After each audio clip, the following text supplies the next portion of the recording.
podcast, The Final Frontier. These are the conversations of the friendship Matt Mira and Andrew Secunda.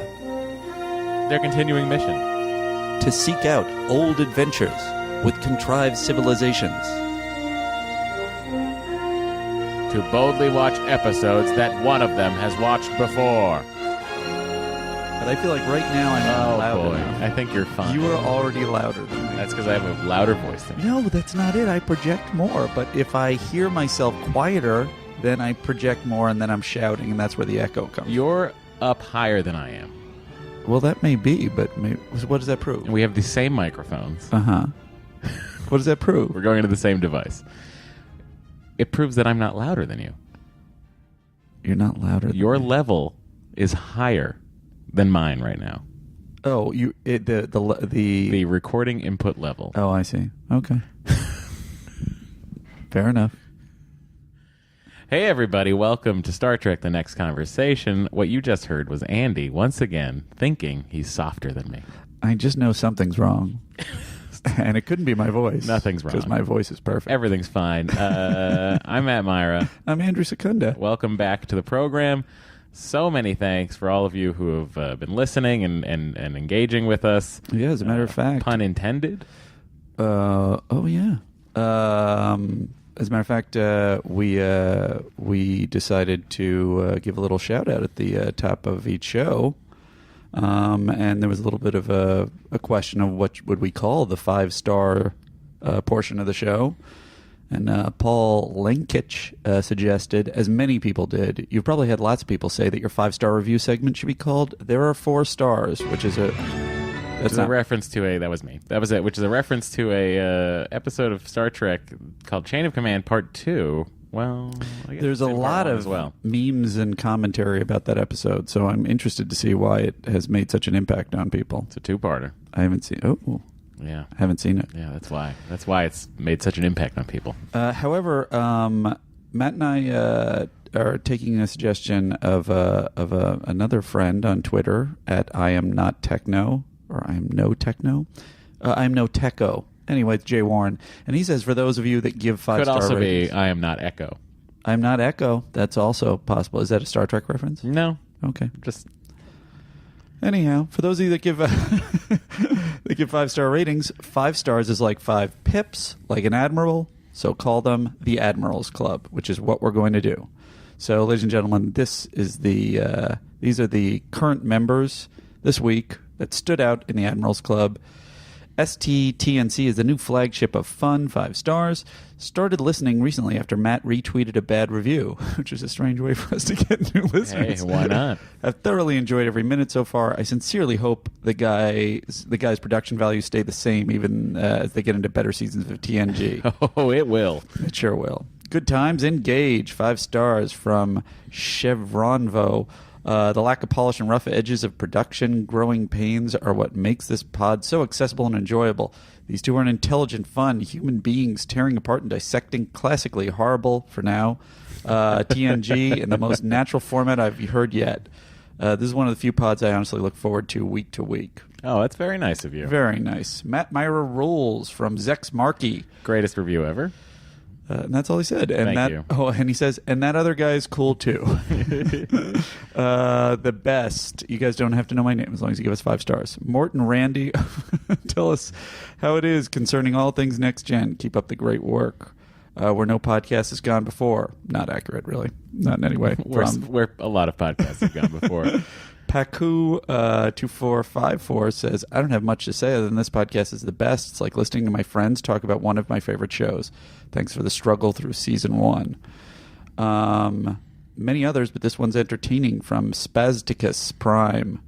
Until now, I've not found a Star Trek podcast that wasn't either super serious or obsessive and constantly decrying how pathetic they feel talking about the material. Refreshingly, these two just enjoy the show for what it is. Absolutely. Because, we don't need to talk about how pathetic we are. I think it's obvious. Best TNG podcast. 5 stars. Stumbled onto you guys by accident while listening to a Kevin Smith podcast with Myra on it. Uh-huh. He mentioned it.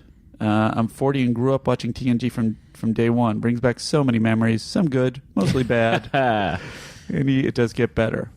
Thank you. And there you go. Great. That's the Admirals Club. If you'd like to be in the Admirals Club, simply fly 1 million miles on American Airlines or write a 5-star review of this podcast on iTunes. And ladies and gentlemen, it is now time to officially... Captain, we are being hailed. Open the hails. That was very smooth. I'm afraid of what's happening now. Guys, this is the new Andy. There will not be a single mistake in this podcast. I made one 4 seconds in. That's true. Well, that's why I'm saying from this point forward. I mean, really, the biggest mistake I made was agreeing to do this podcast. I know, you've raised in the mythology the question of whether you forced me or I forced you. And I think it's an even Steven. Disagree. All right. You think I forced you? Well, I saw the sadness in your eyes. You read into my soul. You needed something else in your life. Well, I can't deny that, and I have enjoyed it. So, make your own call. But I do know that you're the one that loves these, and you knew how bad this first season was. I love Star Trek. Stephen, Blue Cadet 3 writes us, love the script reading this week, guys. Reading, yes. Many people did like the us reading this. I don't know if you remember it from. No, I liked face. it too. I thought it was cool to hear, and I hadn't read it until. I mean, it was a cold reading, guys. So, sure. I enjoyed it. If anyone has any deleted scenes, script form, please send it to us in advance of when we do the episode, so that way we can do it. And people did like the rough edges around the reading too. People really love the rough edges. I feel very self-conscious about it. I think it humanizes us and makes us not sound like one of those professional New York type podcasts. Sure. An American Life or a serial type thing that's overproduced and sure takes us down from our natural level of gods. Overproduced and overappreciated. The Stats Booster writes us, catching up on the episodes, Matt had a comment about being able to eat replicated Picard. Would that be cannibalism? Good question. I don't remember you saying that ever happening. I wonder if that was on a Nerdist episode. I know we were discussing. I think he might have misinterpreted because we were discussing. I was asking. You were saying the waste on the ship is replicated into stuff, and I said, "Is it also replicated into food?" So maybe he's talking about that. But it is an interesting question. If you replicate a fake Picard and then you eat him, anyway. I guess the answer is no. It's not cannibalism. Why? Because it's not a real Picard? No, it's not a person. It is but an empty shell. You may do with the body as you please. I bet you there would be an interesting, and I'm sure there are interesting episodes that question, are replicated people? There are no replicated people. You can't replicate a person? No. Why not? But there's holodeck people. So it's a similar quandary we'll get to at some point. Okay, well, let's talk about it in that episode. Allison Patel writes us, listening to 16, I definitely donate to a fake cause like Iverson's or for repairs to the saucer section. And I was wondering, what is if we had a fake donation, what would it... And I was questioning, should it be to the Klingon... No, it should be to Rodriguez's family.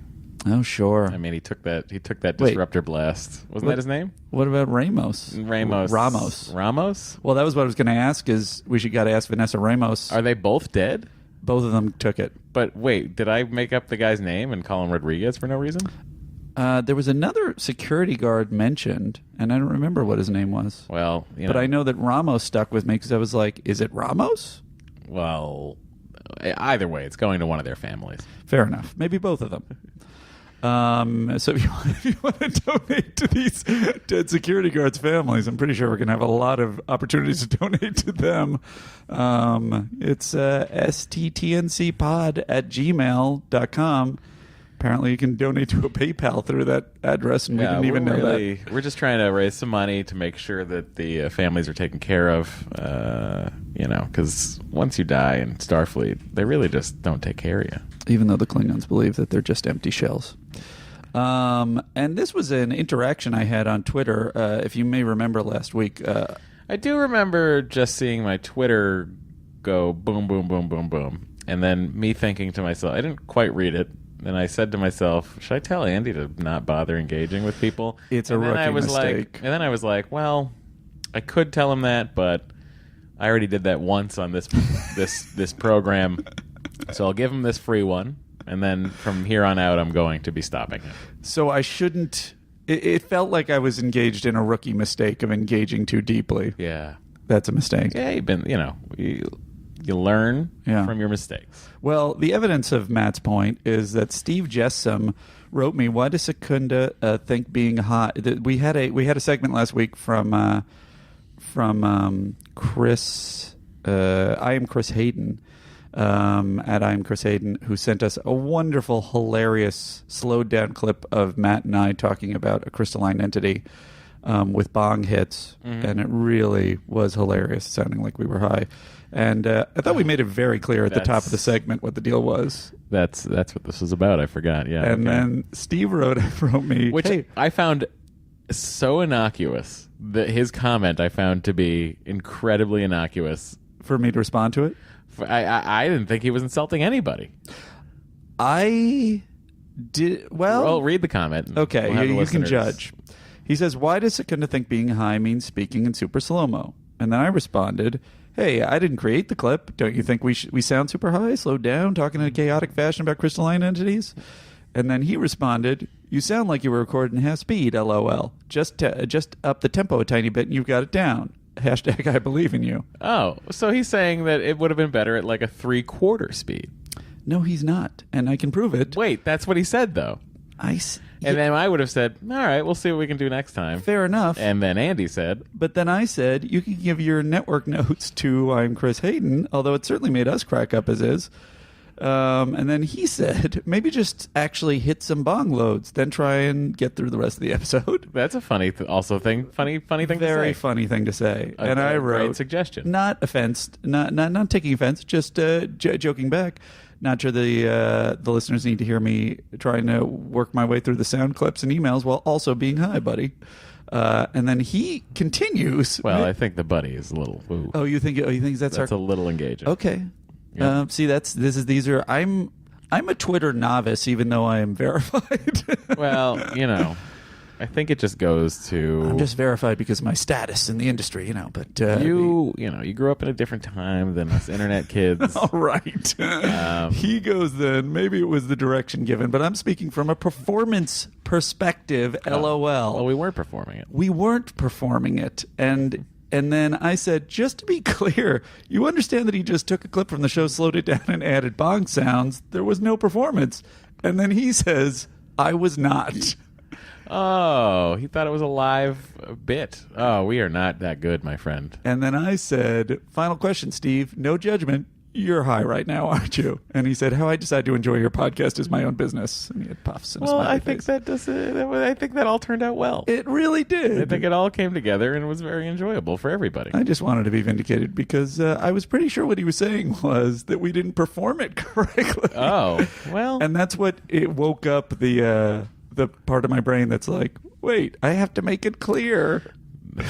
Which really, as you pointed out, is an experiment in futility on the internet. Yeah.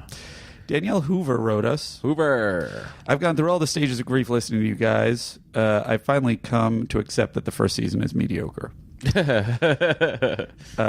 Matthew Nelson, sort of getting into the coming of age commentary from last week. Yeah. Yay, have some cake data. Fucking priceless. You guys just keep getting better as the show gets worse. The reading was really fun. Matt, you nailed Picard. Andy slays Yar and Bev. Thank you so much.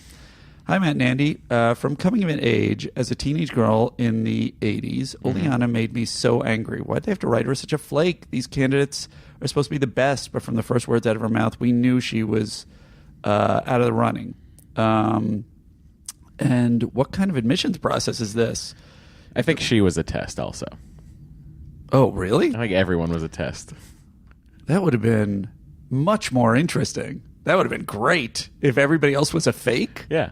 Why didn't we have you in the writer's room then? And they decided that Wesley was just not ready yet. Anyway, that was from Tess. And the last thing, which is probably going to offend you, but just thought I'd throw it out there. Has anyone ever thought that Matt has a slight Waylon Smithers vocal quality? Because I have. From The Simpsons. Smithers? Oh, sure. I'll take a Harry Shearer. Yeah. Certainly the attitude is very different, Tess. That's from Tess. And then Stephanie Kropp also piped in on that regarding Oleana in coming of age. I didn't see the whole Wesley holding the chair out for. I had commented that I thought Wesley was it was a strange gender kind of distinction in the future that Wesley held out the chair for Oleana. And she says, I didn't see Wesley holding out the chair for Oleana as a chivalrous move. I viewed all of her interactions with him as her trying to throw him off to distract him so he wouldn't do as well in the test. Ooh, I like it. It seemed like excessive flirting, constantly calling him young and cute. I mean, he is. But she didn't have to mention it every single time she spoke to him, was to distract him. Obviously, her tactic didn't work. Perhaps Oleana's comment at the end, when she said she won't be so easy to beat this time, means she will actually study for the exam instead of just trying to flirt. I hope so, because if that is really what was going on, it doesn't send a good message about how to succeed in life as a female. Agreed, Stephanie. Andy, I would like your 2 best hails. Sorry, buddy. We talked about keeping the hail part tight. Last week it went 38 minutes. I know, man, but I got so many. I know. It's just going to encourage our listeners to write even better emails. I have so many hails, though. Listen, if they'd like us to do a special podcast separately that is just the hails, pay us. Go ahead. Okay. Let's see. Best 2. Well... I don't know. I threw him for a loop, guys. You really did. I wish you'd told me that before. This is his Kobayashi Maru. There is no way to win. Okay. I don't know. I'm just going to get into this stuff at the end. Okay. Because everybody was on our ass about not mentioning Rick Astley to our Rick list. Which, by the way, many people... Not adding Rick Astley? He started the conversation, didn't he?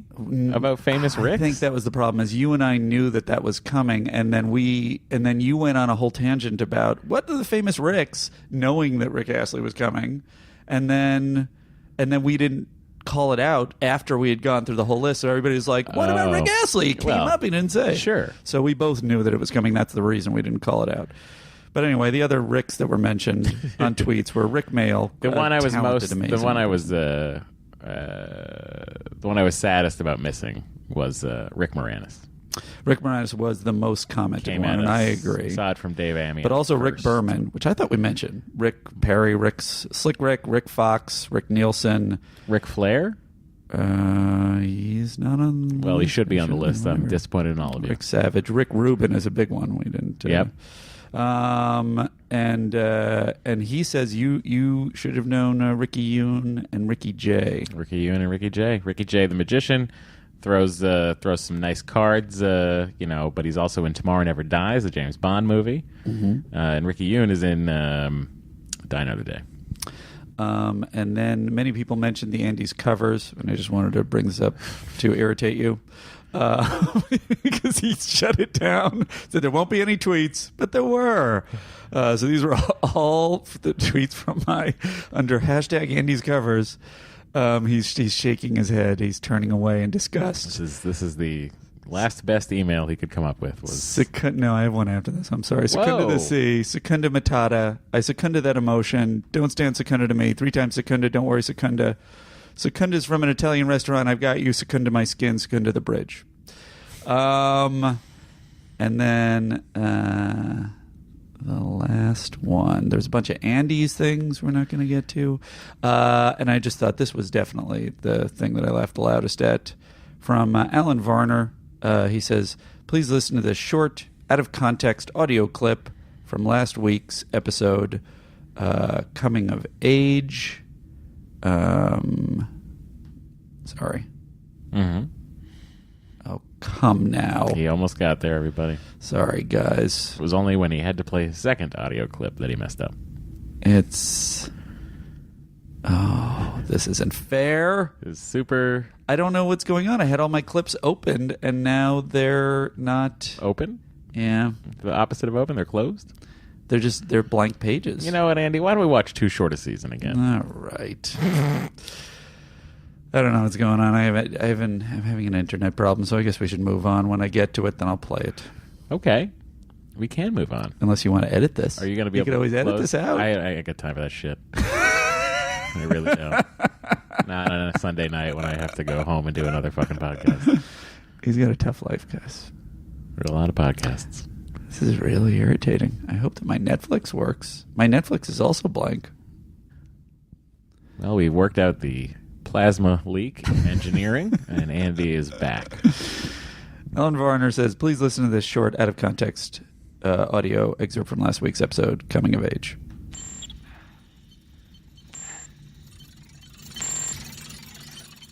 I can't get it. Yes, you can.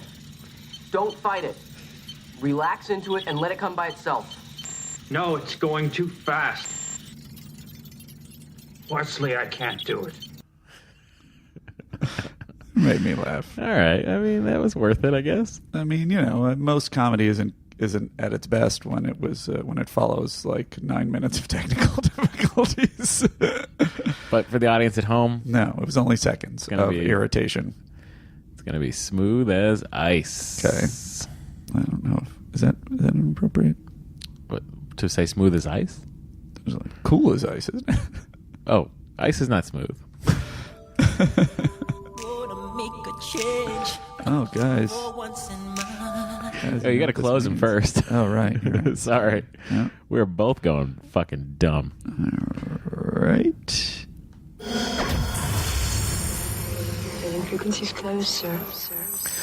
Okay, everybody. It is Heart of Glory. Production number 120 aired the week of March 21st, 1988. Andy, I think I teased a little bit of what was going on at that time. So I'm just going to continue to play that while you tell us a little bit more. Matt, here's what happened the week of March 21st, 1988. Michael Jackson returned to the top of the pop charts, which is what we're listening to, with Man in the Mirror. Kylie Minogue, her dominance is continuing in the UK with I Should Be So Lucky. Robert Ludlum's The Icarus Agenda hit bookshelves as a bestseller. The 23rd Academy of Country Music Awards held at Knott's Berry Farm. What? Knott's Berry Farm. That sounds great. Hank Williams Jr., Reba McEntire, Randy Travis, Song of the Year. Oh, who's who? Time magazine featured a portrait of George H.W. Bush with the caption, "The Big Mo," ironically calling back the phrase that H.W. had invoked when running against President Reagan in 1980. And that comes to us from Matthew Tiberius Kirk, that list. Is that me? What a disaster this whole episode is. Well, a lot of people love it, so you're getting your money's worth in disaster this week. Yeah, let's let Michael take us out. All right. So that's it, guys. We are smack dab in the middle of the late 80s with Heart of Glory. I'm going to read the description from the Star Trek The Next Generation Companion by Larry Nemeczek. This episode was directed by Rob Bowman, teleplay once again by Maurice Hurley, with a story by Herbert Wright and D.C. Fontana. It's a very Klingon-heavy episode, and I will read. Responding to signs of a battle in the Romulan neutral zone, the Enterprise finds only a battered Talarian freighter, and, thanks to LaForge's new visor visual feed that we never see again, three Klingons, one near death. Their leader, Chorus, explains that the ship was attacked by Ferengi, and they were beamed away just before the ship exploded. But after their comrade dies and Picard assigns Worf as a guide, the two survivors proclaim their hatred of the United Federation of Planets and Klingon Alliance. They want to reclaim what they call the true Klingon warrior spirit. They appeal to Worf to listen to his heart and give up his life with the humans. The Starfleet Klingon is torn by their words. Meanwhile, a Klingon Defense Force cruiser approaches and explains what really happened. The Klingons are rebels who hijacked the Talarian freighter and destroyed the Klingon ship that was sent to pursue them. The two Klingons are detained, but they escape later with a homemade weapon. One is killed. Chorus, threatening to destroy the warp intermix chamber in engineering, demands to be given the battle section and tries again to sway Worf, who tries to talk him out of sabotaging the ship. Chorus lunges, Worf fires, and it's over. The Klingon captain is impressed by Worf, but the lieutenant politely turns down his invitation to serve in the Klingon Defense Force fleet, electing to remain aboard the Enterprise. So that is the description of the episode. It is the most backstory we get on Worf yet, and it is an episode that begins not with a captain's log, but with a transmission from Starfleet. Oh man, here it is. So close to being bad. Captain, communication from Starfleet. They have recorded a disturbance in the neutral zone. Of what nature? Battle. Quadrant 9, coordinate 070 Mark III. There is no information who is involved. They are asking if we can investigate. Answer affirmative. Mr. LaForge, laying the course. Aye, sir. I have no reports of any Federation vessels in that area, sir. Ferengi? A little out of their territory. Should we separate the saucer? Let's get a little more information first. Course set, Captain. Speed, warp 7. Aye, sir. Warp 7. Engage.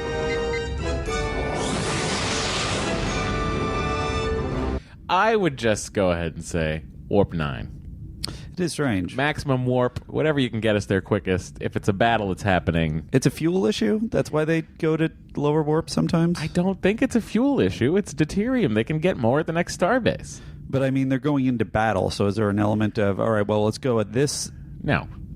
As far as I know, there is Then I not. don't understand. I also don't understand why in Star Trek they don't just, when they need to get to an emergency situation, go at the maximum speed. I thought you said before that it was because of they were burning through something. I didn't say that. No? I might have said that. I mean, they do have there is a fuel tank. Uh-huh. But it takes up like 4 decks. Right. And it's this huge tank in the middle of the star drive section. And you're not in a battle, you're not going to like burn through that. No. They have enough. I mean, it's a deep space exploring vehicle. Uh-huh. The Galaxy class starship is meant for multi-year missions. Right. And it's designed to be able to run on its own fuel for God knows how long. Well, I don't get it either, other than it's varies it up. Varies it up. Maybe there's a strategic reason he wants to come in slower. That doesn't make any sense. Because why not drop out of warp a sector before? Can you be Yes, hit I can. while you're in warp? By fire? You can. Oh. If you're traveling, if whatever's firing at you is traveling at the same speed. Oh. But that seems unlikely. Yeah. Okay. Also, they're going to a battle. They're Right. not like trying to avoid someone.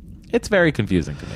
All I'm saying is, hey, why not just hit it? Go fast. Just floor it. Go faster. That would be funny if he said floor it instead of engage. Not that funny, though. Got it, Mr. LaForge. Got it. Hey, Granny, pick up the pace. Here's what I have to say. Love the top of this episode. You're blind, not stupid. Great if he was infected with a virus that just made him a dick. Jordy, if you can't go fast enough, I will relieve you of duty. Just scoot over. Come on, give me this. Hey, so you like the opening of this episode? Oh, so great. I would love it if every episode just started with a battle. I would love to watch. Are there any of these series just frickin' battles from top to bottom? Like, was DS9 more like that? A lot of Deep Space Nine is, yeah. Okay, well, I never got to that part. I only saw Federation them is sitting there like a friggin' parking lot. Once Worf shows up, I'm telling you, season 4. Once Worf shows up, that makes me so excited. Once Worf shows up, because that's all I want. Kicked into high gear, the Dominion War, guys. I gotta say, I'm probably not.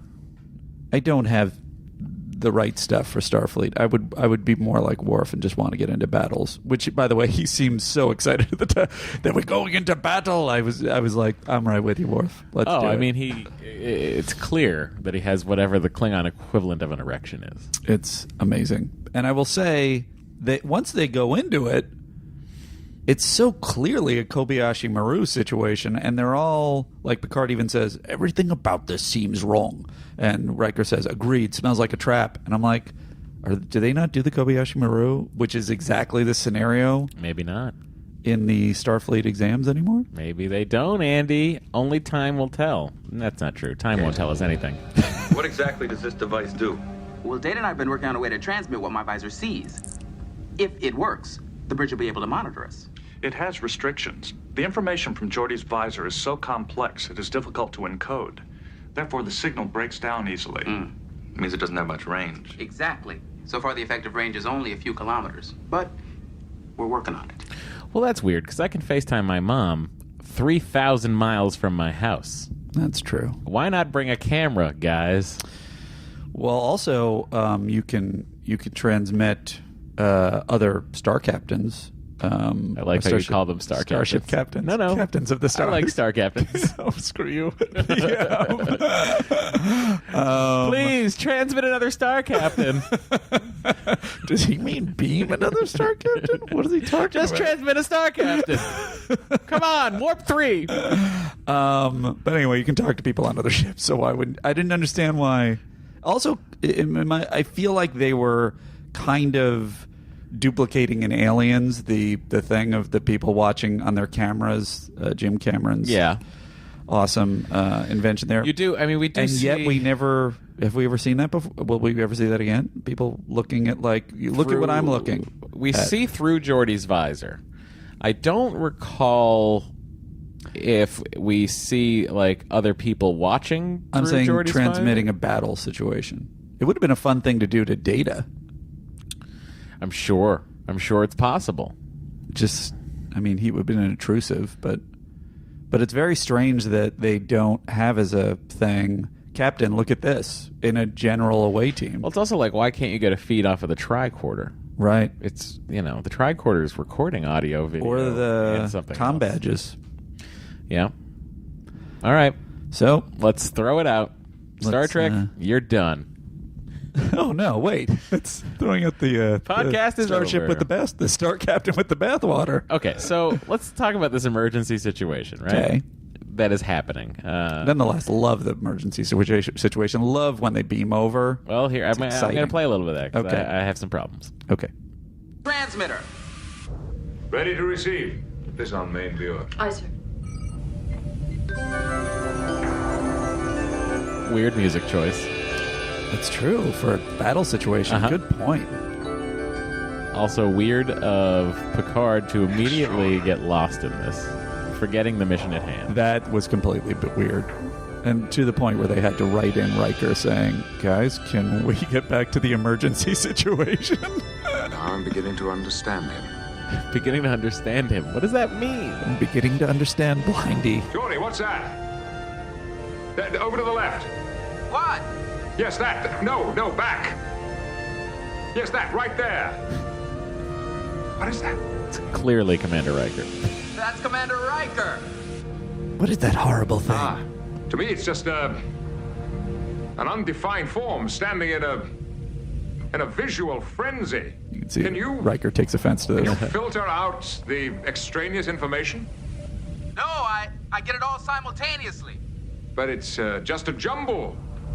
How can you make head or tail of that? This is, I again, select what I want weird and that then he's wasting disregard time the with rest. this. In like a minute, they find out that the hull's about to rupture. Well, how in a Probably should've noisy thought of that room before. can you select one specific voice or sound? Of course. Kind of sounds like he's on Reading Rainbow in that Exactly. segment. Something I've learned. I love Does reading that make it Rainbow. more clear? Look over at Data. That's, by the way, clearly not Brent Spiner. Yeah, That's his why? double. Is that because it's second unit? Well, I of don't know. course, he's an android. But Why does his hair look different? you say that as if you think that's what we all see. Don't you? Oh, buddy, we got a lot to tell you. up, but Oh, yes. Of course, number one. Proceed. Oh, yes, of course, number one. Proceed. Very in character for Captain Picard. So weird. Very weird. Such a weird thing. I will say, though, I thought this looked great. The set looked great. Oh, great. It all, and the Blu-ray transfer is just so clear. Yeah. It's amazing. Oh, I don't have the Blu-rays. You do. You're watching the Netflix, which is the Blu-ray transfer. Oh, I see. But it does not. That's not the same compression. Nerd. Compression? Well, we're not watching Do in you mean 4K, bitrate? are we? Well, 4K is not Blu-ray. Blu-ray is lower the resolution than 4K. There's no 4K transfer of Star Trek: The Next Generation. Are we watching in 4K nonetheless? No. What? But Blu-ray. Uh-huh. Never mind. Blu-ray is not 4K. No, I understand. But what we're watching from from Netflix is the Blu-ray transfer. I understand it is the Blu-ray transfer, but are we looking at it in the same level of quality with the stream from Netflix? When it's streaming in high def, yeah. But isn't high def lower than Blu-ray? I think it's negligible to the naked eye. I wouldn't worry about it too much, Andy. Okay. If you really want to borrow the Blu-rays, let me know. Maybe I will. Okay. Okay, so I liked the hull breach situation. Great. Let me play the audio of that. Is that how you interpret it? Very good, Captain. Exactly right. How long before this hull ruptures? It's impossible to be exact. I'd say 5 minutes. Probably less. Let's go. Good advice. Some of these shots are great, like when they're backlit and going through the steam. I love this sequence. It was exciting. There was real danger. It was kind of funny that Found them, sir. I kind of liked that that Geordi was so calm about the hard to say, hard to be specific. I'd say under 5 minutes. I'm like, A, that's pretty specific. B, you seem super calm given this place is going to go nuclear. He's aware they have a transporter. Yeah, I guess. I did like how the transporter doesn't work at first. I don't like how they have Tasha operate the transporter. They should have the transporter chief operating it. Before you get to this, before I get to the Klingons, yeah. I just had one exchange with Data and Geordi I wanted to play. Sure. The life signs are emanating from the far side of engineering. What's the safest way around? All routes are equally dangerous, sir. Well, what's the least dangerous route, Data? There is no significant difference. That's why I said they're all equally dangerous. It's very strange dialogue. Repeat. Kind of feeds my Data's just messing with all of them. You should have called them out. And Data lifts a massive door that's stuck. Yeah. To which I think the Klingon should have been saying something about his amazing strength. That's true. Look at that story. What is it? What do you see? Klingons. Why do you say it like that? You're friends. I will say also he does that later when they see the Klingon ship on the screen and it's the big reveal. He goes again, Klingons. And I'm like, is Worf chopped liver? What the hell? It is weird, but it's interesting to think about this, where this falls in the grand scheme of Star Trek, where at this point, this is 88, so by this time we have only seen the Klingons being enemies of the Federation. Yes, Worf is on the bridge, and we're aware of that, but we haven't seen a Klingon ship since Voyage Home. Uh-huh. Well, I guess, had Final Frontier come out by then? What year did Final Frontier come out? 87 or 88? Final Frontier feels like 89. Oh, I'll take an 89 then. Which would be good, because then that stands to reason that, yes, the last Klingon ship we saw was a bird of prey. And in a time very much when 89. The last time we saw anybody from the Federation engaging with Klingons, they were trying to kill Captain Kirk. Right. The last time anyone saw that. So it is a weird sort of window of time in Star Trek that they've waited 20 episodes to show the Klingons, right? Other than Worf, and they're playing up a little bit of the danger of it, even though there should not be any immediate danger being expressed by the captain. Post the Undiscovered Country, yep. Are they just totally at peace? Post the Kittimer Accords, yeah. I think they have a few skirmishes here and there, but eventually settle on peace, thanks in large part to what happens to the Enterprise C. Right. What happened? All right, let's not. You'll see in season 3. You'll see. Okay. What? Oh, see, there's already Enterprise C. Okay, that would be predating it. So what was the other question I had? Oh, how do neutral zones work? I was reading up on a little bit because I was thinking about the Kobayashi Maru. I was thinking about the neutral zone today as I was watching this episode, and I was just thinking what's the equivalent? I guess it's like the 49th parallel in North Korea, South Korea situation, and the show having been written in the early 60s, and having the neutral zone established then makes sense that that's what it was. It's essentially a neutral border.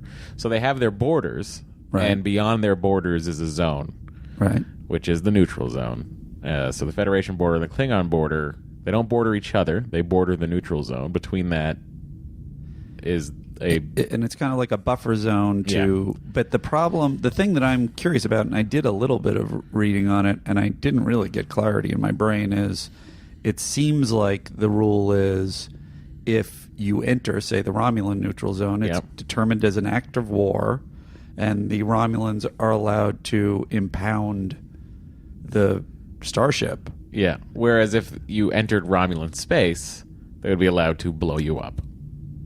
Okay. So then, but then every time, why is Picard so quick to go? Or the Federation for that matter, so quick to go? Oh, there's a battle going on there. We don't know who's involved. All right, let's go in. They have a right to investigate something that's happening in the neutral zone. They do? Yeah. Isn't that an act of war? No. Not if you're in an investigation. I mean, the Romulans always use the excuse of scientific exploration when they go into the neutral zone, even though they're really spying. It's kind of like like an understood, I have no words for it, but there are words. I know what you mean. Thank you. An understood thing. Thank you. Is in the Kobayashi Maru. Yep.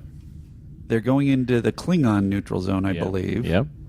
And then the Klingons attack? Or is it the Romulans?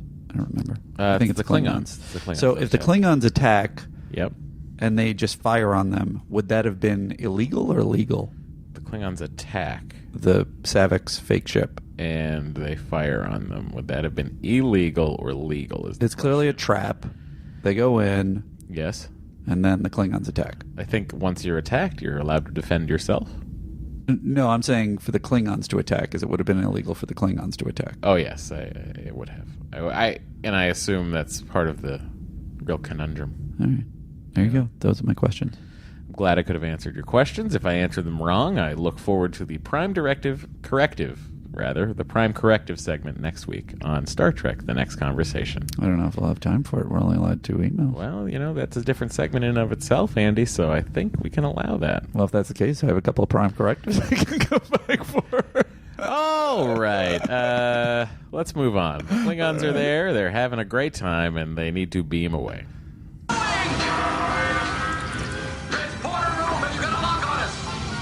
Too much interference. You have to get farther away from the engineering section. Sir, the engineering section is critical. Destruction of the Batteries is imminent. There are other options. Do it! Now!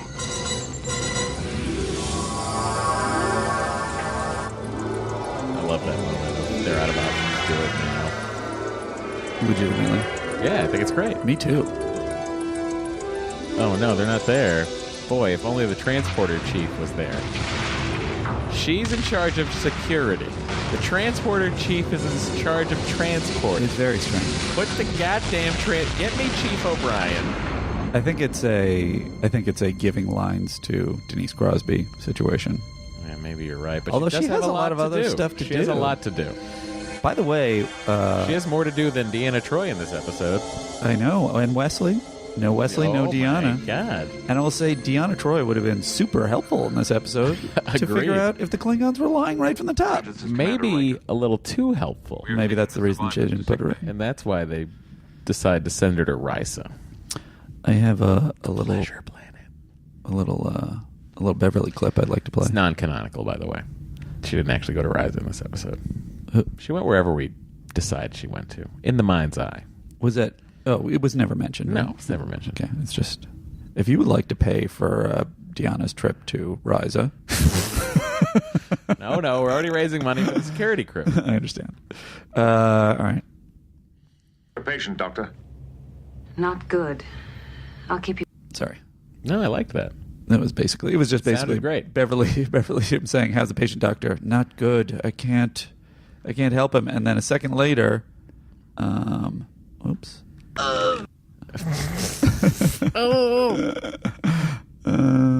It's... Klingon's condition is worsening. He's convulsing. Get the hypo spray! She's having trouble again.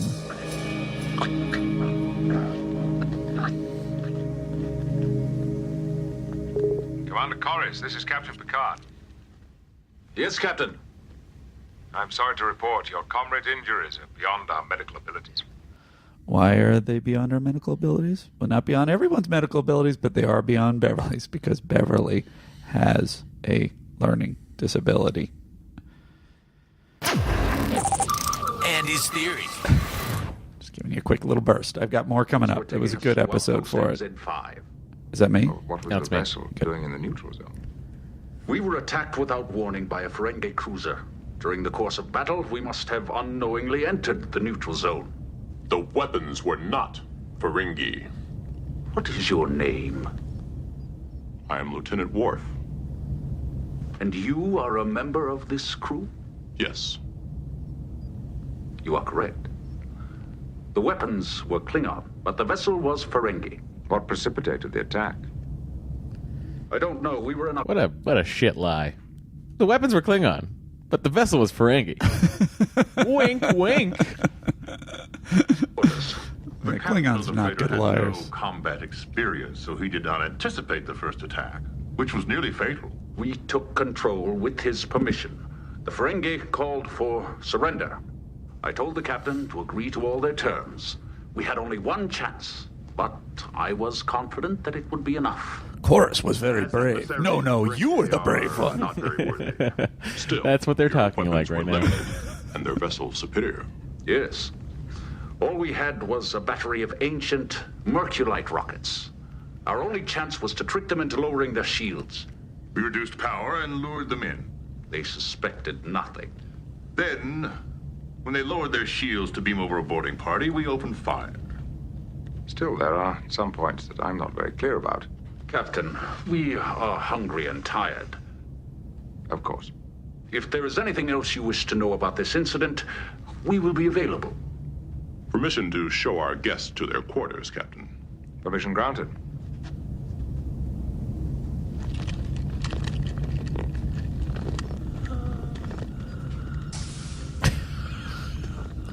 I love that guy's...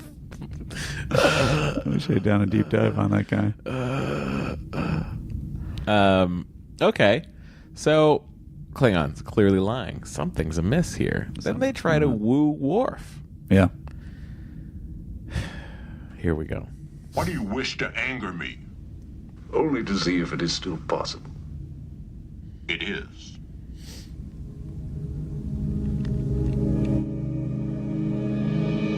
You know, I was thinking about this, and I think it's a product of the time with which this was made. This Star Trek: The Next Generation was made.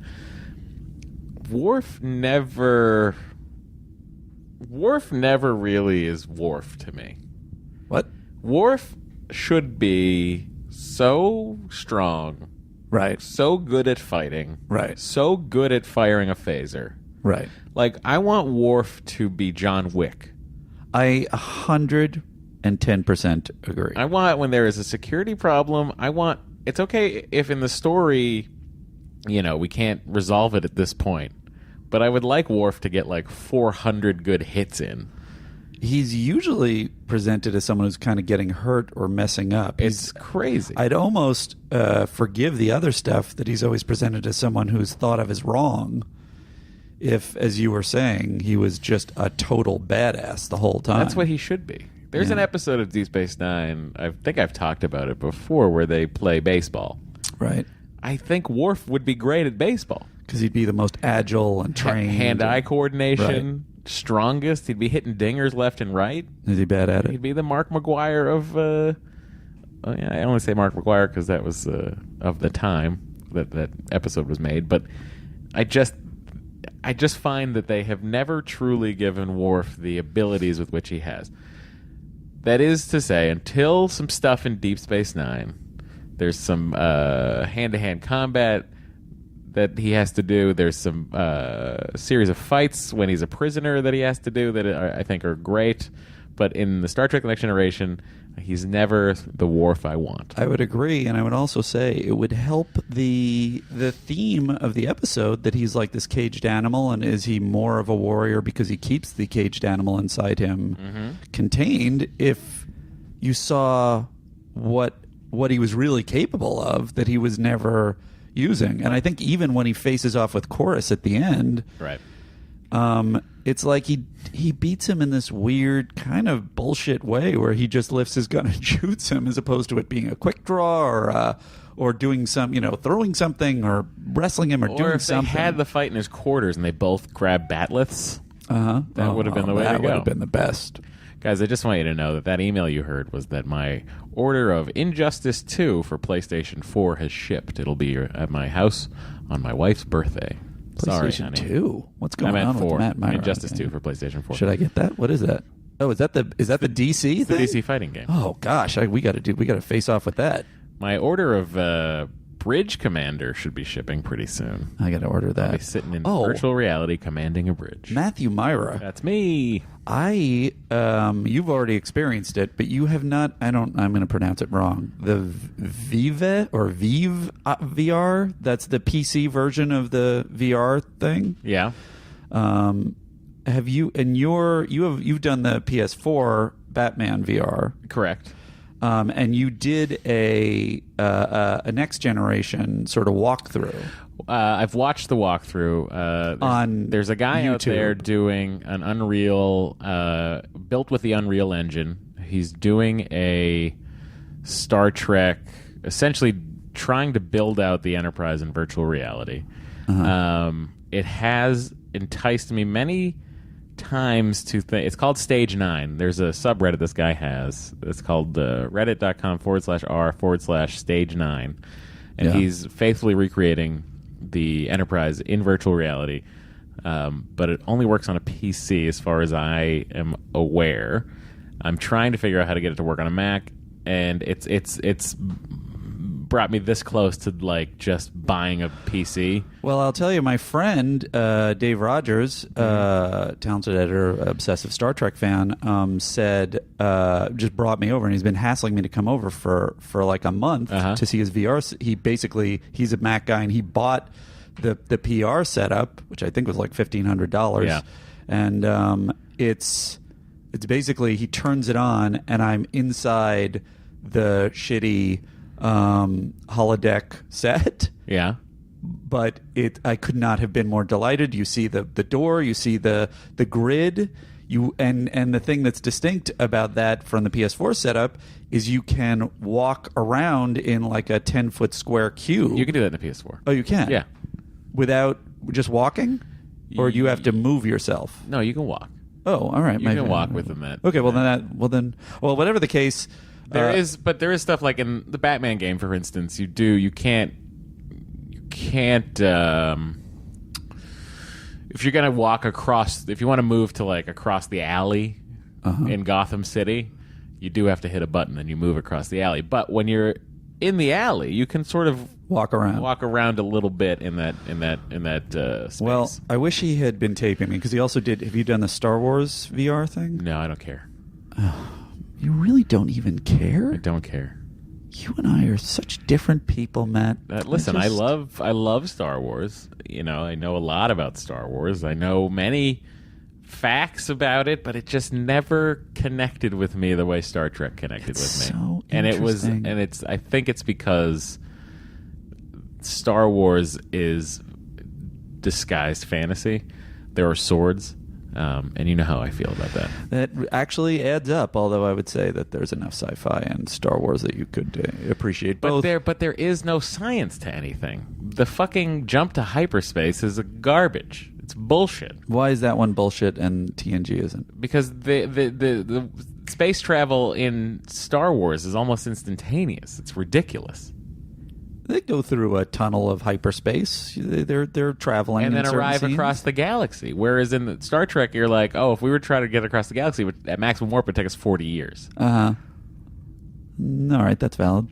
So, but again, I don't begrudge but there's anyone there's a long travel in the original, and what I call the original in Star Wars, in episode right 4. when they're going from Tatooine to Alderaan. Yeah, but again, I feel like Tatooine and Alderaan. I haven't looked at a star chart.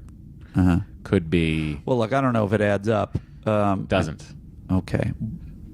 Nonetheless, it is one of the most entertaining franchises of all time. But that's why. But for me, that's why it didn't connect the way. But how Star Trek many connected. inauthentic, or inaccurate action movies with sci-fi elements have you enjoyed over time? Not many. All right. Well, whatever the case, my point was. And I don't get it. There's something that just doesn't process to me about you don't like Lord of the Rings, you don't like Star Wars? That's crazy to me. But okay, I'm a Star Wars booster. I don't know that I would put Star Wars ahead of the original series because I was so obsessed with the original series at some point. Yeah. But I love Star Wars so much. And he put me in this simulator, and you're standing on Tatooine, and you see the two moons, the two suns. Sorry. And although I think there are moons too, more moons. And then the Millennium Falcon lands on top of you, and R2 is there. And unfortunately he was trying to film me, and something went wrong with his phone. There will never be a record of me looking more happy. Or happy period in my life. Oh, I was like hugging R2. I was like laughing and talking to Han and waving my lightsaber. It's like having done a little bit of the VR for Star Trek. It takes me to a place that nothing else can, and it makes me so happy. Tears of joy almost. That was essentially what I was experiencing. No, I totally get it. So if you work for, if you want me to say it right, then send us a Vive VR. Send us some sample stuff. Send us the Star Trek game. Send us everything. This podcast is a series of Andy asking for things that is that not what a podcast is? No one will ever give us. Sure. But let me just again give a shout out to the guy building the Enterprise in VR. It's called Stage 9. I wish we could set up the Star Trek simulator that's coming out, and then videotape us interacting with each other and trying it out for the first time. Is there a way of doing that? I don't know. Here's the problem. We'll be back at work by then.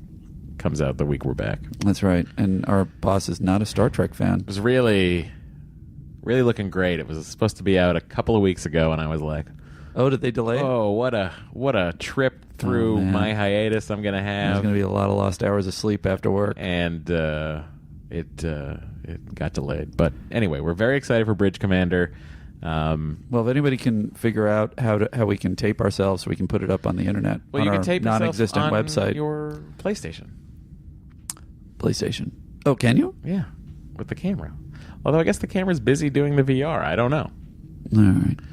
Anyway, sorry for that digression. Where were we? I bet people sort of liked that digression. Some people didn't, though.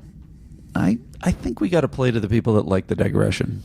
Death would have been even more glorious if the opponent was not an enemy. Who was it? Tell me, what really happened? I do not wish to anger you. We are, after all, brothers, lost among infidels. Tell me, how is it that you come to this ship, that uniform?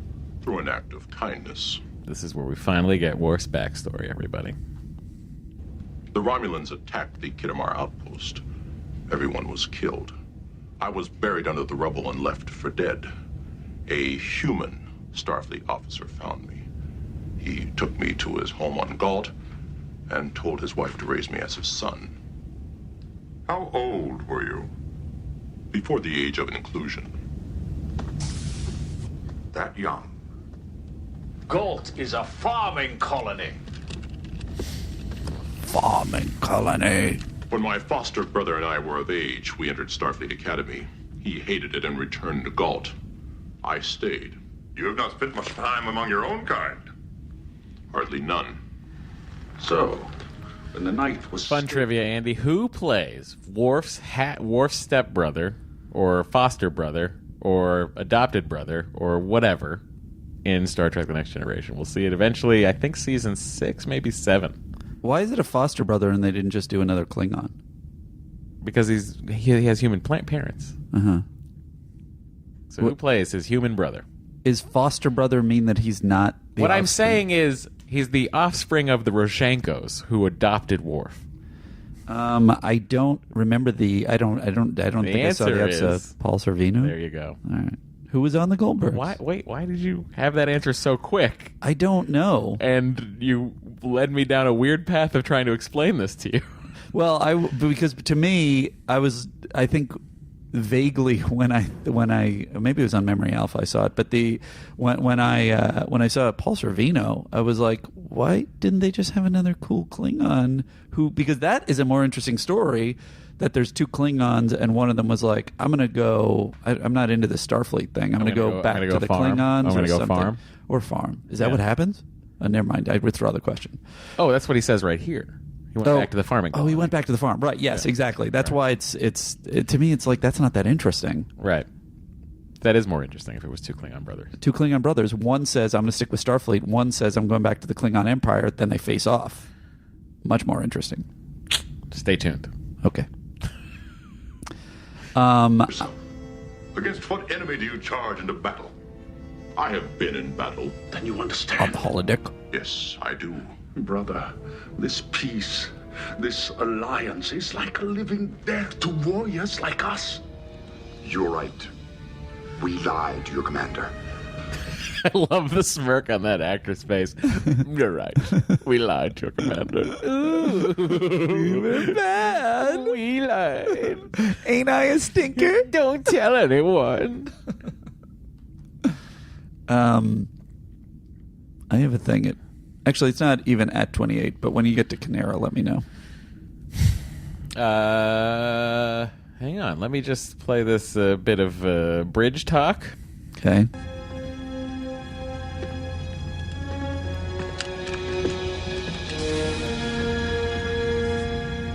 And as I watched Worf, weird. It was like looking at a man that I had never known. Captain, long-range sensors indicate another vessel approaching this area. Can you identify it? No, sir, not yet. Keep a close watch on it. So close to the neutral zone, it can't be random. Let's have a look at that sensory data. To take a look at the infrastructure. I miss the chairs. Magnificent battles we They don't often have the chairs in engineering. Perhaps your dreams of glory no longer fit the time. They belong buried with the past. Standing here, we will never know. Our answer lies out there. Our instincts will lead us. Instincts that have not been dulled by living among civilized men. I believe, sir, that was the first time outsiders have witnessed the Klingon death ritual. I can understand them looking into the dying man's eyes. But the howling? It was a warning. To whom? They are warning the dead, sir. Beware. A Klingon warrior is about to arrive. They have a reaction to this that seems very patronizing. Captain. The eye roll? Yeah, it's like, that's weird. Those people's religion is weird. I thought it was kind of like, ooh, spooky.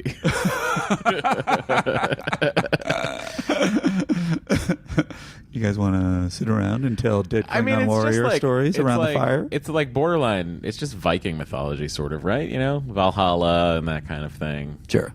It's definitely very obtrusive in a social setting when they scream out, though.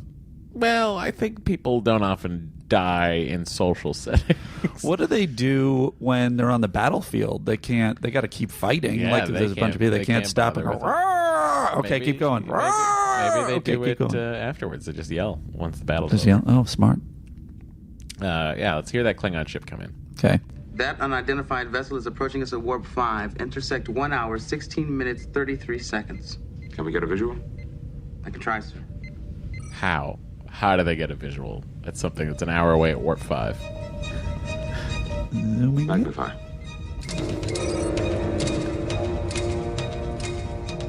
Hello. Klingons. Open hailing frequencies, Lieutenant Yar. Hailing frequencies open. Klingon cruiser, this is Captain Jean-Luc Picard of the USS Enterprise. And Commander Kanira, what is your purpose in this area? We came to investigate a battle. We rescued 3 Klingon survivors. That is all that is left of the crew of the cruiser Kartag. They were not off the cruiser. They were from the freighter Batris. Their leader is Captain Corris. You have him? On your ship, he is alive? Yeah. It's like, I feel like they, the leniency with which the Klingon commander and Worf talk about these Klingons that killed a Klingon cruiser. Uh-huh. I feel like there should be some sort of honor code where, like, now they must be shunned from the Empire for having killed Klingons. But isn't it worse? Aren't they going to execute them in a dishonorable way?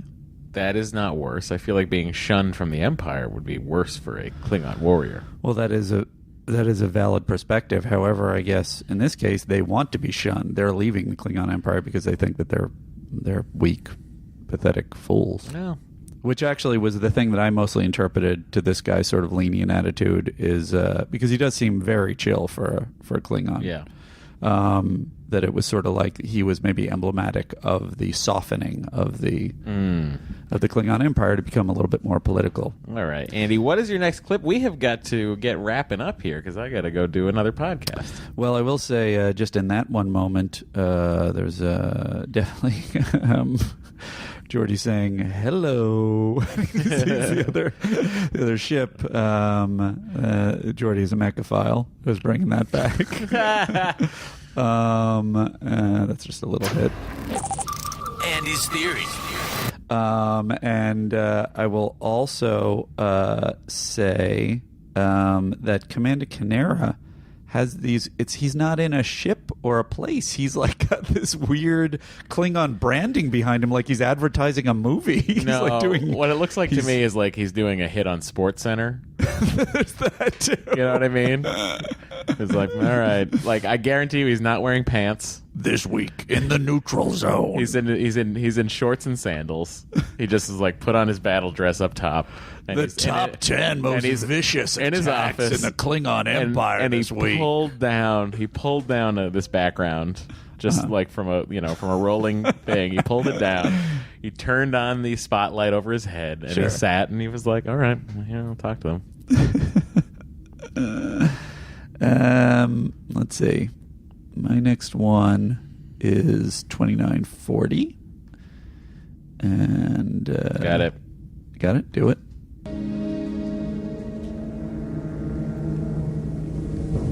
Worf's really torn between the security team. Go back! Please, turn around and go back to your mother. Bridge, we have a hostage situation on next The guy just calmly picks up The way girl. that she does it, too, is like, fine. Bridge. Well, that to me goes to Tasha has emotion. This is really a bonanza for Andy's theories. That when Tasha has an emotional disorder, she freaks out. No, go back when a child just appears. Nobody's doing anything. The Klingons are just standing there. And then the second he puts her down, he's like, oh, fine, whatever. Disregard. So Tasha has emotional disorder. Also, oops. Oh, was that a little Andy's theories hit? Andy's theories. There you go. He's looking at his watch. He cannot. I gotta get out of here. All right. I got a notification. Okay. But what I was going to say about this is that why not, as we've seen many times, although I don't know if we've seen it so far in this era of Star Trek, this first season of The Next Generation, but force field. Hello. Oh, yeah. I need a force field. Deck 17, Section 23. 100%. On both sides of it. Lock off the turbo lifts. How weird. Like, lock off the turbo lifts. That little girl's not going to get not taken. They were so impotent to do anything. It was crazy.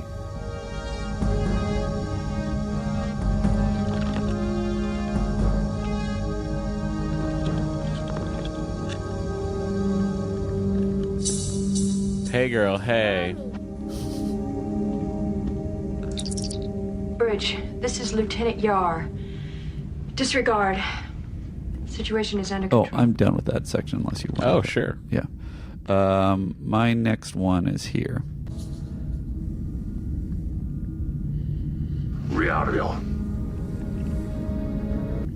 Okay, so he says Riario, and the other guy nods vigorously. Mm-hmm. and this is more of an involved thing, and it led me, Matthew, to a theory. Okay. Where are all the bathrooms at? Who let an android have a cat? Is Data just pretending to be so dim? No one knows the answers, least of all him. It's Andy's theories.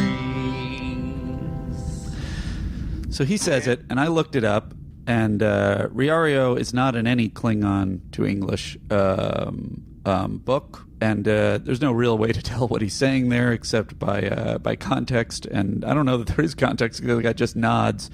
And then a second later, when Worf requests permission to talk to Canera, we see this. We're prepared to transfer. Captain. Request permission to address the captain on the Klingon vessel. I know it is against standard procedure, but there is something I must say. Permission granted.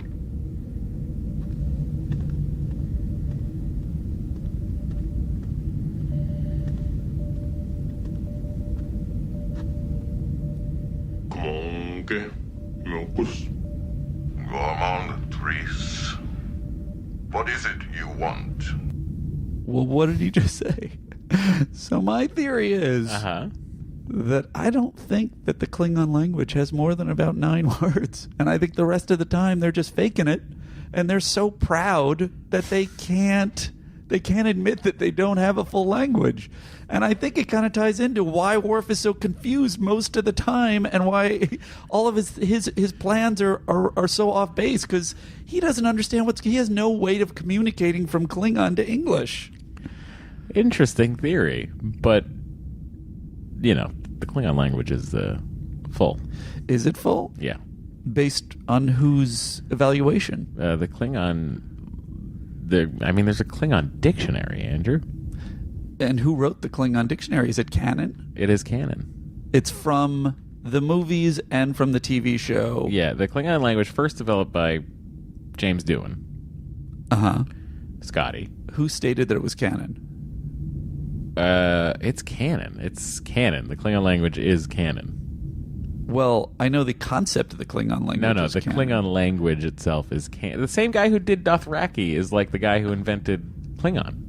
I guess I would question, based on the few words that are in this, because I looked up all the words that were said, and there is no translation for them. I think that the Klingon language, I think first, when did it become canonical? I'm sure it's in there.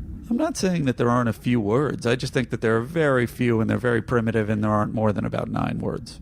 It's probably like kill, good fortune. Described by the 1985 book, The Klingon Dictionary, by Mark Okrand, and deliberately designed to sound alien, it has a number of typologically uncommon features. The language's basic sound, along with a few words, was first devised by James Doohan and actor John Povell from Star Trek The Motion Picture.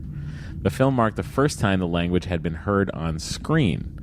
All previous appearances, Klingon spoke in English. Klingon was subsequently developed by Okrand into a full-fledged language. Was the language approved of, though, and used in the... Yes. I don't know.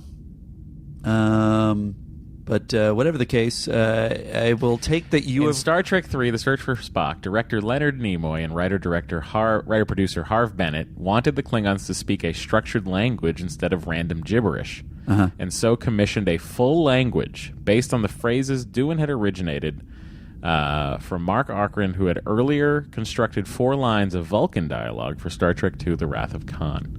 Okrand enlarged the lexicon and developed grammar based on Doohan's original dozen words. The language appeared intermittently in later films featuring the original cast, for example, Star Trek V, Star Trek VI, where translation difficulties served as plot devices. 2 non-canon dialects of English are hinted at in Star Trek III. Hinted at.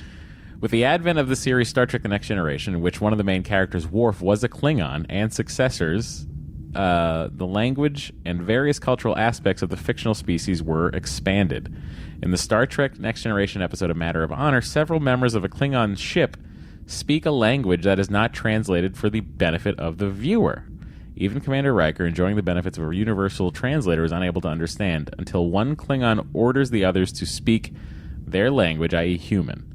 No in-universe explanation for this discrepancy has ever been provided, but since it seems unlikely that any noticeable percentage of the Klingon population would be proficient in human languages, the implication seems to be that Klingons regularly employ at least two languages, one used in dialogue with other races, which can thus be translated by a universal translator, and one exclusively for use among Klingons, which is, for whatever reason, immune to translation. Yeah, but I feel like that last statement is a theory that if you spin the theory the other way, then it could be that the reason that there was no translation is because they're not saying anything. Small number of non-Klingon characters were later depicted in Star Trek as having learned to speak Klingon, noticeably Jean-Luc Picard and Jadzia Dax. Worf would later appear among the regulars in Star Trek Deep Space Nine, and B'Elanna Torres, a Klingon-human hybrid, would become the main character in Voyager. The use of untranslated Klingon words interspersed with conversation translated into English was commonplace in later seasons of Deep Space Nine, when Klingon became more important to the overall series arcs. The pilot episode for Star Trek Enterprise describes the Klingon language as having 80 polyguttural dialects constructed on an adaptive syntax. However, Klingon, as described on television, is often not entirely congruous with Klingon developed by Okrent. That, to me, supports my theory. It also, I think, that it all is questionable, and we don't really know how much of the Klingon language even exists, and that nobody's willing to admit it. And I wouldn't really put it past Riker when he claims to learn to Klingon, that he's just so cocky that he thinks that he's learned Klingon, and he hasn't learned it any better than the Klingons have. And I will say that also that thing about the universal translator refusing to translate the Klingon suggests my theory that the universal translator is a dick. And his theories are very interesting because he's really smart.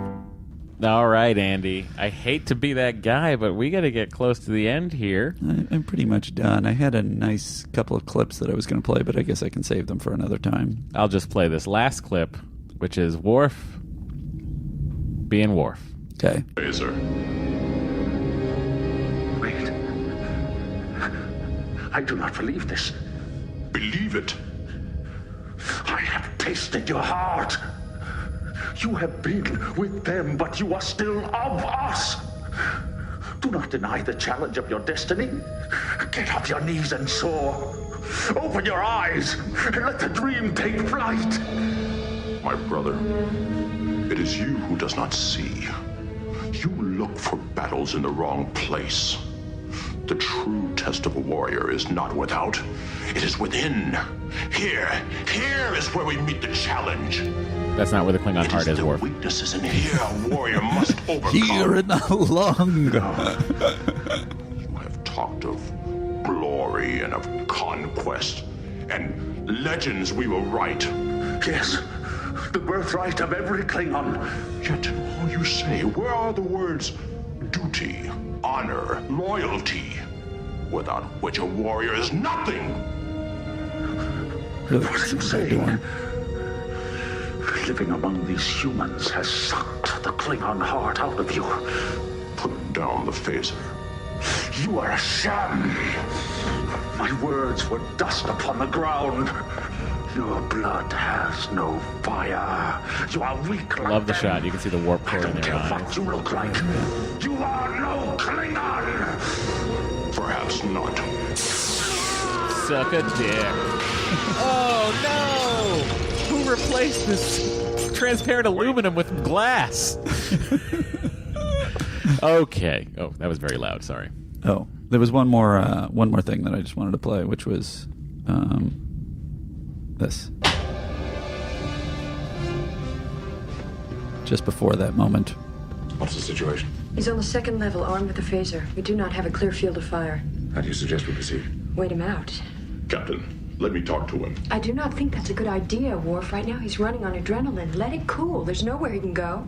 He will wait only as long as he believes it is to his advantage. The moment it is not, he will fire his phaser into the dilithium crystal chamber. That would destroy the Enterprise and him along with it. Yes, he knows. Talk to him, Wolf. I just wanted to mark this. That is this the first time that he's been listened to?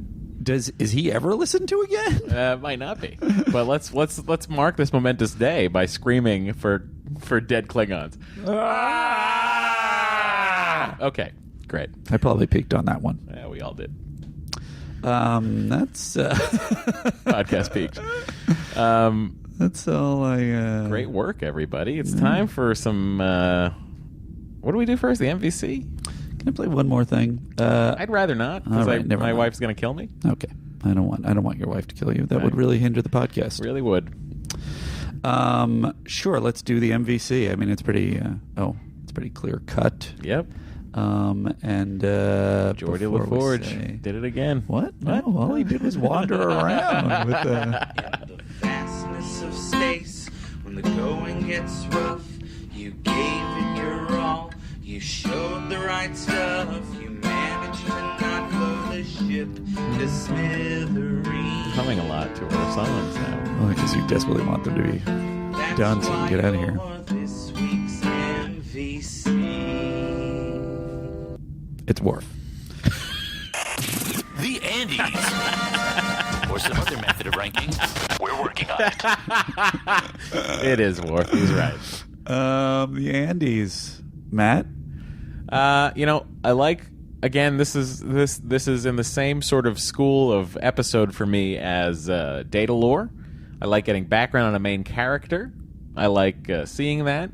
I like the introduction of the Klingons into the Next Generation universe, other than Worf, of course. Mm-hmm. And because of that, I'm going to give this 4 Andes. 4? Yeah. That seems very low. Oh, listen. What were your problems with the episode? Not a huge fan of Klingons. Not a huge I almost feel like this is as shocking to me as this. Is that because they're old school? No, it's not because they're old school. They're like original series? I just think, like, in all the Ron Moore episodes that he wrote with all this, the Rites of Ascension and all the stuff with the Klingon Civil War that you'll see later, I just never really got into them. I give this episode a 4 in the sense that, like, if it's on, this again is my rating scale in my head. Right. Is the if it's on, will I stop and watch it? Yeah, and you won't watch it. I won't make it through one commercial break. I'll watch like up until there's a commercial and I'll change the channel. Well, I would say that the opening to this is perfection. Yep. The whole second is you got the thing of they're going into battle. That's exciting. Then they get there and they got to beam onto this dangerous ship. That's exciting. The reveal of the Klingons. That's awesome. The interactions with Worf and the other Klingons, finding into his backstory. It's so much of the episode is interesting, and it lands in a reasonable story place, even if it's not that as strong at the end of the episode as it was at the beginning of the episode. So I give it a 6. All right, average of 5 between us. That is correct. Puts it in the Admirals Club. Yeah, I guess above the Admirals. Is there anything that has 6 pips? I mean, there's many. Oh no, you're saying the average. Gotcha. Yeah, but I'm saying the Admiral. There's Vice Admiral. There's Admiral. There's Commandant. There's so many rankings of Admiral after. Sure. Fleet Admiral, cool dude. Ladies and gentlemen, if you would like to email us your emails, make them good. The hole is very, very narrow now to get it through.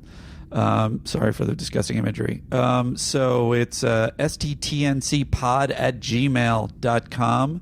If you want to tweet at us, it's at Star Trek TNC. Instagram is also Star Trek TNC. And I think that's all the business. That's the business. Now let's play the preview for next week's episode. You're right. It's not all the business. I'm including. This is non-business. This is just joyful. Here we are. Next time on Star Trek: The Next Generation. This is what's coming up next week. Episode 21, The Arsenal of Freedom. Next time on Star Trek: The Next Generation. Once unleashed, the unit is invincible. The crew is hunted by a computerized killing machine. It's one of those things off to my ship. Now the Enterprise is targeted for destruction. Return fire! We missed! Backup system failing! You missed. It's a duel to the death with an invincible enemy on Star Trek: The Next Generation. One thing, they got a different judging announcer. by that, this must be the most exciting episode to ever grace the screens. This one looks super dumb to me already. It has a little, it has an unconvincing robot floating around shooting Doomsday at them. Machine, Nomad. Well, I guess if it really is that level of drama, then I guess it's interesting. We'll find out. I don't remember this episode. I think it's interesting that they changed the announcer for the next week. They did? The other guy was the guy who goes, Star Trek, The Next Generation. And this guy's a little bit deeper. This is like the guy I remember. This is the guy you remember? Yeah. Must be this guy from here on out. Could be. Yeah, thank you everybody for listening, and please rate us on iTunes. Try to get in the Admirals Club. Give us a 5-star review, and if we see it, you are welcome to the Admirals Club. We'll read it on the air and read your name on the air, and we'll have a good time. We'll read some of them. Not all of them. We get too many. There's so many people. Right. If you want your review in the Admirals Club, if you want to be in that select group, make it shine. Like the Starfleet Make it shine. Exams, if you want to be in the running. Yeah. Great. Leave us a 5-star review. Love you all. We do.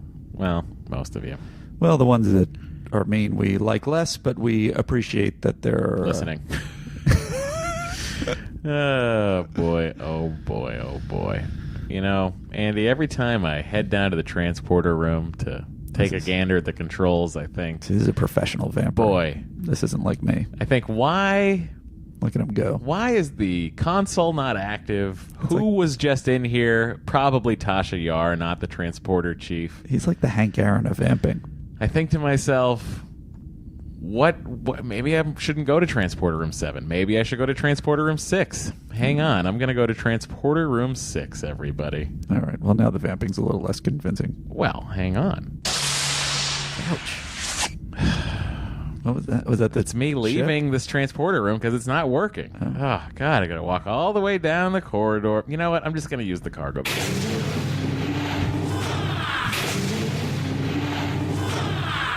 Oh, boy. Oh, here it is. Well, Andy, I'm going to go ahead and take off. I don't know how to work the transporter room and the cargo room. Oh. Is this it?